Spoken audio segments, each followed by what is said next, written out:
Ne sois pas étonné que les gens te négligent, comme ils ont jeté le cadavre de Lazare, parce que Jésus n'était pas présent.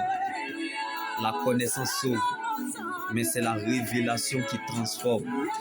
Le problème, ce n'était pas la maladie de Lazare, mais la présence de Jésus.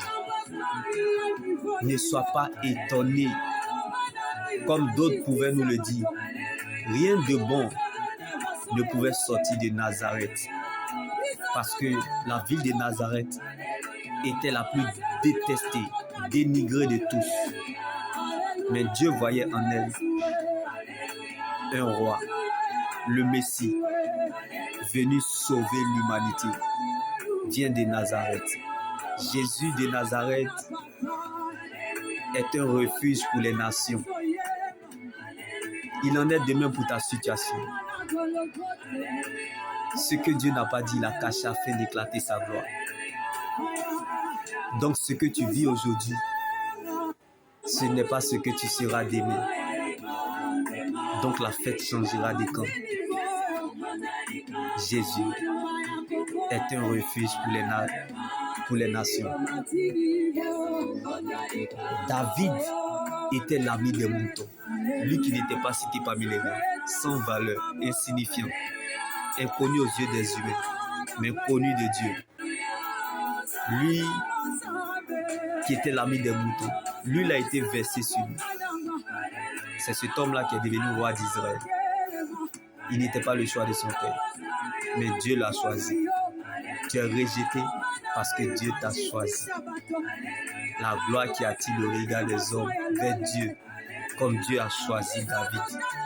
Attache-toi à ce que tu crois et tu verras dans le temps que Dieu veille sur ses promesses. Sans révélation, le peuple ne connaît aucune retenue, marche sans frein et tombe dans les ténèbres. Donc quand tu veux voir, il faut savoir regarder la parole de Dieu. Je ne connais pas ta situation, mais c'est une question de révélation. Car c'est la révélation qui transforme. La parole a le pouvoir. Alors viens voir, va et raconte. La parole de Dieu est la seule terre solide sur laquelle nous pouvons nous tenir. Dieu commence toujours avec le reste. Alors ne regarde pas à ce qui s'arrête, ni à ce que tu as perdu, ni à ce qui est parti. Mais vérifie bien ce qui reste.